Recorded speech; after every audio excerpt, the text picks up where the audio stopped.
পার্শ্বের কাছে অবস্থায় একটি বার, সেই বারে কিছু চরিত্র তারা আসছে, তাদের গল্প রয়েছে, এক একটা গল্প রয়েছে। কি গল্প, কি বৃত্তান্ত, এই নিয়ে হচ্ছে নেভারম্যান্ড সিনেমাটার গল্প, যেটা একটা বারকে কেন্দ্রে গল্পটা আবর্তিত হচ্ছে। সিনেমাটার মধ্যে ডিরেক্টেড বাই চৈতি ঘোষাল, এবং এখানে একটা বড় কাস্টিং রয়েছে, মানে নাম বলা শুরু করলে ভিডিও লম্বা হয়ে যায়, সেদিকে আমি যাচ্ছেন যে পারপাস বলবো তখন নামগুলো তখন মেনশন করে দেবো আর কি। তো ভালো দিক কি আছে, এবার দেখে বলছি সিনেমার ভালো খারাপের মধ্যে ভালো দিক কি আছে। ভালো দিক হচ্ছে যে এই সিনেমার যে প্লট সেটা কিন্তু বলবো যে অন পেপার কিন্তু বেশ ভালো ছিল। দ্বিতীয় হচ্ছে চৈতি ঘোষাল যেটা করেছে, এখানে ডিরেক্টরিয়াল ডেবিউ তিনি যেটা করেছেন যে ছবিটাকে একদম ড্রামার মধ্যে রাখেননি।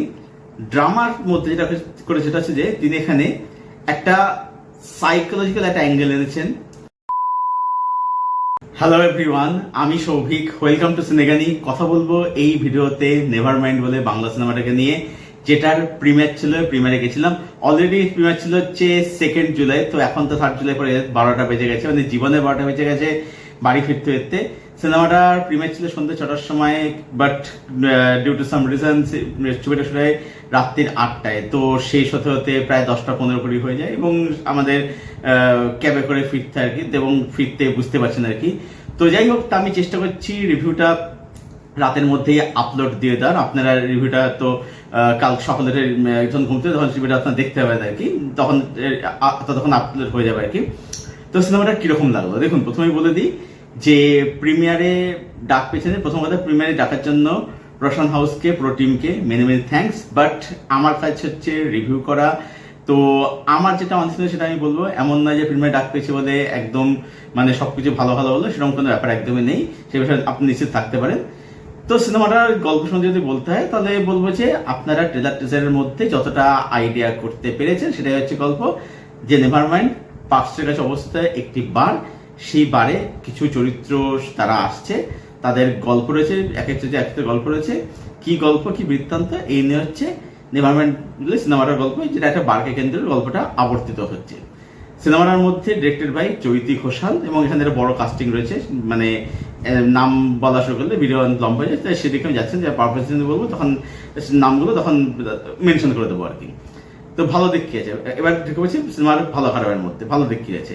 ভালো দিক হচ্ছে যে এই সিনেমার যে প্লট সেটা কিন্তু বলবো যে অন পেপার কিন্তু বেশ ভালো ছিল।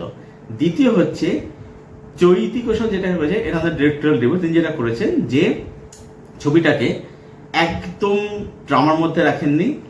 ড্রামার মধ্যে যেটা করেছে সেটা হচ্ছে যে তিনি এখানে একটা সাইকোলজিক্যাল একটা অ্যাঙ্গেল এনেছেন, তার সাথে একটু থ্রিলার অ্যাঙ্গেল এনেছেন, ঠিক আছে। এই অ্যাটেম্পটা কিন্তু ভালো। নেক্সট হচ্ছে বলবো যে ছবিটার মধ্যে একটা টুইস্ট আসে, টুইস্টটা কিন্তু বলবো যে ভালো, তবে সেটা আরো বেটার হয়তো ওয়ার্ক করতে হবে, সেটা আমি পরে সেটা আলোচনা করছি। বাট টুইস্টটা কিন্তু ভালো, যে টুইস্টটা আসে, এবং আমার মনে হচ্ছে ওই টুইস্টটাকে যদি ইন্টারভাল পয়েন্ট করা হতো সেটা কিন্তু ভালো হতো। এবং কিছু মোমেন্টস অবশ্যই আছে যেগুলো কিন্তু বলতে ভালোই আর কি, বেশ ভালোই সেগুলো আর কি। মানে কিছু জায়গায় একটু টেনশন, এটা থ্রিলারের মধ্যে ভাইস, এটা কিন্তু বেশ ভালো লাগে দেখতে, খারাপ লাগে না দেখতে। নেক্সট বলবো যেখানে যারা পারফরমেন্স দিচ্ছে তারা কিন্তু বলবো ভালো কাজ করেছে। ঋতুপর্ণা সেনগুপ্ত বলি, অমর্ত্য রায় মানে চৈতি ঘোষাল ম্যামের ছেলে, এরা কিন্তু ভালো কাজ করেছে। সাপোর্টিং রোলে সুব্রজিৎ দত্ত বলুন, তারপরে হচ্ছে আপনার শুভাশিস মুখার্জি, ঠিক আছে, যারা যারা অভিনয় করেছে তার প্রত্যেকেও কিন্তু বলবো যে ভালো। অনিশা বিশ্বনাথন, তারা কিন্তু বলবো যে ভালো কাজ করেছে আর কি। সিনেমা টেকনিক্যালি বলবো ভালো, মানে যেরকম ভাবে কলকাতা শহরটাকে দেখেছে বা কলকাতাকে ইটসেলফ একটা ক্যারেক্টার হিসেবে ট্রিট করা হয়েছে, এটা কিন্তু অবশ্যই ভালো। এর মেকিং বলুন, ক্যামেরাগুলো সেগুলো অবশ্যই ভালো। আলাদা করে বলতে হচ্ছে ছবির গানের কথা, গান কিন্তু অবশ্যই ভালো। সিনেমার মানে সরি অডিও পোর্শনে আমরা যে গানগুলো শুনতে পেয়েছি সেই গানগুলো এবং সিনেমায় আমরা যে গান দেখতে পেয়েছি, শুনতে পেয়েছি, দুটো কিন্তু আলাদা ভার্সন থাকে, ঠিক আছে। মানে অডিও ভার্সনকে আলাদা, সিনেমা ভার্সন কিন্তু আলাদা। তো এখানে রূপম ইসলামকে প্রশংসা করতেই হবে। রূপম ইসলাম গান লিখেছে, গান গেয়েছে, গান কম্পোজ করেছে, তো মানে তাকে সত্যি হ্যাটসঅ্যাপ দিয়ে কথায় প্রত্যেকটা গান ভালো, এবং প্রত্যেকটা গান সিচুয়েশন কিন্তু বিউটিফুলি কিন্তু এনহ্যান্স কিন্তু করতে পারে, ঠিক আছে। তো গান কথা কিন্তু আলাদা প্রশংসা করতেই হবে, গান এখানে সত্যি খুব ভালো হয়েছে। তো সিনেমার মধ্যে এইগুলো ছিল হচ্ছে পজিটিভ দিক। এবার সিনেমার মধ্যে আমার কাছে কি কি ইস্যুস লাগলো বা কি কি নেগেটিভ দিক, নেগেটিভ বলবো না, কিছু কি ইস্যুস বলে মনে হলো। প্রথম কথা হচ্ছে যে এই ছবিটা যেটা আমার মনে হচ্ছে একটা, সেটা হচ্ছে যে এখানে না ছবিটা যেটাই বললাম যে আমার কাছে অ্যাটেন্ড ভালো লেগেছে, যে একদম পিওর ড্রামায় না গিয়ে একটু সাইকোলজিক্যাল ড্রামা বা একটু থ্রিলার অ্যাঙ্গেল রেখেছে। এবার ব্যাপারটা হয়েছে কি, যদি এই ছবিটাকে একটা যদি ভালো থ্রিলার যদি করা যেত না, এর যে প্লটটা ছিল, আমি বেশি ঢুকতে চাই কারণ স্পয়লার যায় বলে, এই প্লটটাতে একটা কিন্তু ভালো থ্রিলার কিন্তু হতে পারতো। ঠিক আছে, মানে এই ছবিটাকে আইদার একটা পিওর ড্রামায় রাখতে, নাহলে পিওর থ্রিলারে রাখতে হতো। মাছের যে রেখেছে যে একটু ড্রামা তার সঙ্গে থ্রিলার, এই অ্যাটেম্পটা ভালো, ঠিক আছে, বাট আমার মনে হয়েছে যে এইটা কোথাও গিয়ে একটু ঘেটে গেছে বলে আমার এটা পার্সোনালি মনে হয়েছে আর কি, সামান্য এটা মনে হয়েছে।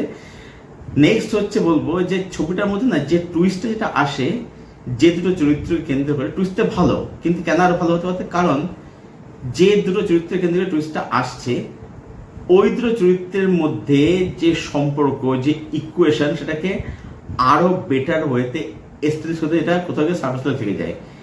নেক্সট হচ্ছে, আমি জানি যে মানে সবাইকে ইকুয়াল স্পেস দেওয়া পসিবল নয়, বাট সিনেমা যেটা হয়ে গেছে কি, যে সিনেমাটা মানে ট্রেলার টিজার প্রমিস করছে অনেকগুলো চরিত্রের গল্প বলছে, কিন্তু একটা পর্যায়ে এসে দেখবেন যে সিনেমাটা শুধুমাত্র ঋতুপর্ণা এবং অমর্ত্য রায়ের গল্প কিন্তু হয়ে যাচ্ছে আর কি। ঠিক আছে, যেখানে যার ফলে কি হচ্ছে, ধরুন অনিশা বিশ্বনাথন বলুন, বা ধরুন হচ্ছে ওদিকে সুভাষিস বাবু বলুন, বা শুভজিৎ দত্ত বলুন, এই চরিত্রগুলোর কিন্তু প্রপারলি মানে এদের ট্র্যাকগুলো কিন্তু ভালো করে এস্টাবলিশ কিন্তু হয় না আর কি।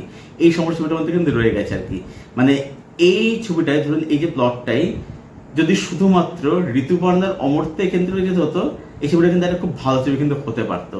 বাট মানে এই যে এত চরিত্র থেকে আনা, এর ফলে কি হচ্ছে, এখানে সিনেমাটা করতে গেলে তালটা কেটে, কারণ এখানে মেন কিন্তু এই ঋতুপর্ণার অমর্ত্য চরিত্র কিন্তু মেন, কিন্তু এখানে বাকি চরিত্রগুলো কিন্তু মানে একটা পর্যায়ে মনে হবে যে এই চরিত্রগুলো থাকলেও কি না থাকলেও কি আর কি, এটাই আপনার গিয়ে কোথাও মনে হবে আর কি। তো ওভারঅলে বলবো যে নেভার মাইন্ড এই ছবিটা একটা এক্সপেরিমেন্টাল, একটা অনেস্ট অ্যাটেম্প্ট। তো সব মিলিয়ে আমার তরফ থেকে এই ফিল্মটাকে রেটিং রইল 7/10। এটাই ছিল আমার রিভিউ চৈত্রিক সাল পরিচালিত সিনেমা, যেটা আমাদের ডিরেক্টরিয়াল রিভিউ নেভার মাইন্ড নিয়ে। যারা ছবিটা দেখবেন, কারণ আমার তো প্রিমিয়ার অলরেডি দেখা হয়ে গেছে আর কি, তো ছবিটা যারা দেখবেন ছবিটা দেখুন এবং দেখে অবশ্যই জানাবেন সেটা আপনাদের কিরকম লাগলো।